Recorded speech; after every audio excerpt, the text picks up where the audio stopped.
El Evangelio del Reino es el mensaje de buenas noticias de arrepentimiento, de obras muertas, de redención y la restauración ofrecida por Dios a todos los que recibieran a Cristo. Aquellos que acepten esta oferta se convierten en parte de su reino, que eso es un reino eterno. Atención a esta gran verdad. Aquellos que elijan permanecer en su pecado no pueden ser parte de este reino de la gracia. Y aunque la gracia hace esta oferta disponible para cualquiera que la reciba, Jesús advirtió que sería muy difícil entrar en su reino y que pocos lo lograrían hacer. El Evangelio del Reino es la noticia de que hay liberación de nuestra esclavitud al pecado si nos arrepentimos y nos volvemos a Dios. Nuestro Redentor nos ha dado la oportunidad y ha venido, pero es difícil entrar en el reino de Dios, no porque Dios requiere estándares imposibles para nosotros, sino porque no queremos arrepentirnos y cambiar de nuestras malas conductas. Tendemos a amar más la oscuridad que la luz, y el arrepentimiento es mucho más que limitarse a poder reconocer que se ha obrado mal, y es un cambio en la manera de pensar y en el corazón que brinda una nueva perspectiva de Dios, de uno mismo y del mundo. Y eso implica apartarse del pecado y volverse a Dios en busca del perdón.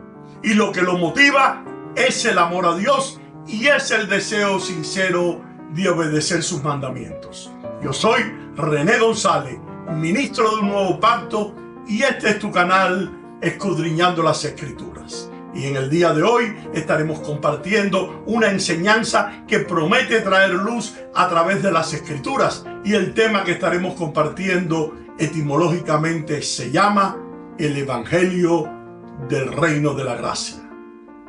Ya regresamos.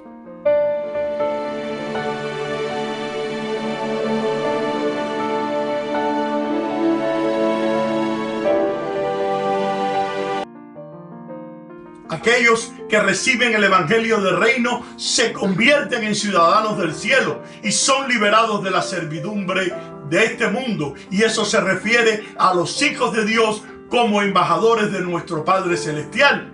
Al igual que un embajador extranjero terrenal mantiene su identidad nacional cuando representa a su país en otro reino, los embajadores espirituales del reino de Dios deben su lealtad a Dios incluso mientras residan en este mundo. Debemos seguir el código de conducta de nuestro Padre Celestial mientras somos peregrinos aquí en la tierra. No necesitamos conformarnos con los hábitos y valores y estilos de vida de este mundo en el cual nos ha tocado vivir, porque este no es nuestro hogar. Jesús dijo: mi reino no es de este mundo. Por lo tanto, aunque debemos vivir aquí hasta que Dios nos llame a casa, no debemos vivir para nosotros mismos o de acuerdo con el sistema de valores de este mundo. Aquellos que han sido comprados por la sangre de Jesús tienen el derecho de vivir según el sistema de valores de Dios, y los ciudadanos del reino de Dios viven aquí en asignación de nuestro Padre, el Rey Celestial. Vivir con una mentalidad de reino nos empodera para poder tomar decisiones mucho más sabias, ya que invertimos nuestras vidas en avanzar el Evangelio del Reino. Y hay una diferencia entre las buenas noticias y el Evangelio del Reino, y buenas noticias y el Evangelio de la salvación. Las dos son buenas noticias, pero hay una diferencia. La buena noticia de la salvación es que Jesús vino a salvarte de tus pecados para que puedas estar con Él toda la eternidad en el cielo. Pero hay más. Dios no está enojado contigo y Él quiere pasar una eternidad contigo. Pero eso no es la única cosa. También Él es Rey y quiere darte su reino ahora para que puedas colaborar con Él y para poder llevar la buena noticia por toda la tierra. Puedes tener salvación y poder participar con Dios en su reino. Eso es una buena noticia. En los días de Jesús, el reino no era un término o un concepto nuevo para los judíos. La llegada del reino y también los triunfos del Mesías estaban claramente anunciados en la Escritura. Eso lo vemos en Jeremías 23:5. Había declarado la Escritura: he aquí que vienen días, dice Jehová, en que levantaré a David renuevo justo y reinará como rey, el cual será dichoso y hará juicio y justicia aquí en la tierra. El reino era visto como una era de religión verdadera, prosperidad y paz universal, trayendo el Mesías consigo la bendición de Dios extendida con su dominio. Los judíos devotos se consideran en los evangelios como la anticipación de este reino, y Dios es mucho más grande de lo que pueda imaginar la mente humana. El reino de Dios escrito en el Nuevo Testamento es mucho más glorioso del que pensaban los judíos, incluso los discípulos de Cristo. Es todo lo que ellos imaginaban, pero mucho mayor aún en poder y en gloria y majestad. El reino de Dios y su Cristo comenzó con el ministerio de Jesucristo y no conocerá fin. Es el Mesías que reina en la historia y por la eternidad. Prediquemos la salvación, pero sin reducir el evangelio a un beneficio personal y nada más, porque el evangelio es todo, incluso el reino de Dios. Nuestra sumisión a Jesucristo es no solo como nuestro Salvador, sino como nuestro Señor y Rey, y de nuestro destino, de nuestras vidas y de todo el cielo y la tierra.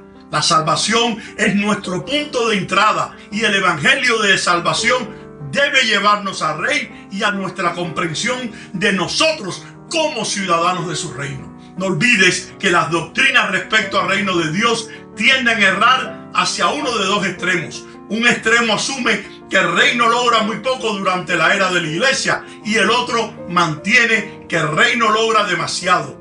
Algunos enfatizan en la espera y poca expresión sobrenatural en la tierra, debido a que el cumplimiento del reino es todavía futuro y la iglesia podría retractarse de responsabilidades sociales y cívicas. Otros ubican al reino primariamente en la tierra. Ellos claman que la mayor parte del poder sobrenatural de Dios está disponible actualmente a una iglesia que es militante, y que el cumplimiento del reino ocurrirá durante la era de la iglesia. Ambos extremos deben ser evitados. El mensaje del reino en el Nuevo Testamento, Jesús nunca definió el reino de Dios en lenguaje discursivo. Él presentaba su mensaje de reino en parábolas. Las parábolas han de ser consideradas como elección por parte de Jesús del vehículo más apropiado para poder entender el reino de Dios. Ellas son la predicación misma y no deben contemplarse como superditadas meramente al propósito de una lección que es totalmente independiente de ellas. Mientras que la idea del reino universal de Dios penetra en el Antiguo Testamento, el reino de Dios tiene un significado e importancia adicional en las enseñanzas y en el ministerio de Jesús. Este ministerio empieza con la proclamación del reino de los cielos se ha acercado. Aunque Jesús nunca definió específicamente el reino, Él lo ilustraba por medio de parábolas. Eso lo podemos ver en Marcos capítulo 4, y demostraba su poder en su ministerio. Él enseñaba a sus discípulos a proclamar el reino al mandarlos a participar en el ministerio misionero. Cada descripción de Jesucristo como Señor es un recordatorio de que Él es soberano del reino de Dios y de los varios contextos de la palabra reino en los evangelios. El reinado de Dios se ve como un presente reino o una esfera en el cual las personas están entrando ahora, y un futuro orden apocalíptico en el cual los justos entrarán a fin del mundo. Entonces, el reino de Dios es tanto una realidad actual como una promesa de un cumplimiento futuro. El reino estuvo presente en la tierra, en la persona y los hechos de Jesús durante el tiempo de su encarnación. Después de la resurrección, el Cristo resucitado está presente por su Espíritu, y donde esté su Espíritu, el reino está presente. Ahora, la plenitud del reino espera la llegada final apocalíptica al fin de esta era. A pesar del gran valor que ha tenido el tema del reino, el evangelio del reino no es la única formulación del evangelio y por sí solo no articula todo nuestro mensaje y nuestra misión. Las mismas buenas nuevas del reino se definen en Marcos 1:1 como el evangelio de Jesucristo, el Hijo de Dios, y para Pablo es el evangelio de la gracia. El evangelio de la gloria de Cristo lo podemos ver en 2 Corintios 4:4 y el evangelio de vuestra salvación. Pablo define el evangelio por 3 hechos históricos, incluso un entierro. Además os declaro, hermanos, el evangelio que os he predicado, porque primeramente os he enseñado lo que asimismo recibí, que Cristo murió por nuestros pecados, conforme a las Escrituras, y que fue sepultado y que resucitó al tercer día conforme a las Escrituras, y que apareció a Cefas, y de último de todos como a un abortivo me apareció a mí.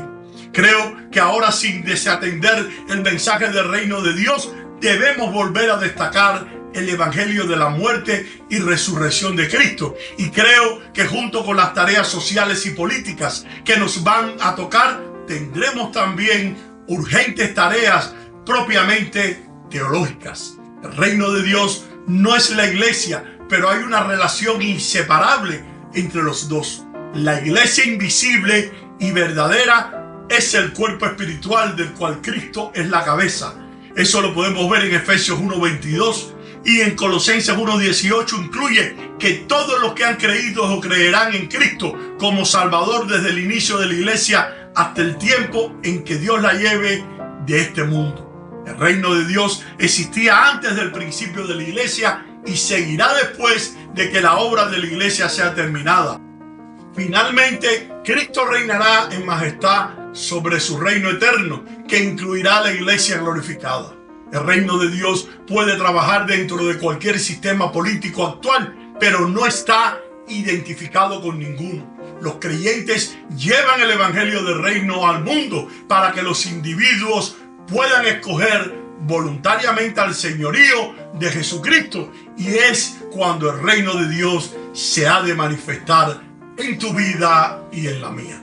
Y espero que esta reflexión te haya sido de gran bendición para tu ser interior y la puedas poner en práctica en tu diario caminar en el Señor. Y ahora me despido hasta una próxima ocasión. Bendiciones y gracias por tu sintonía.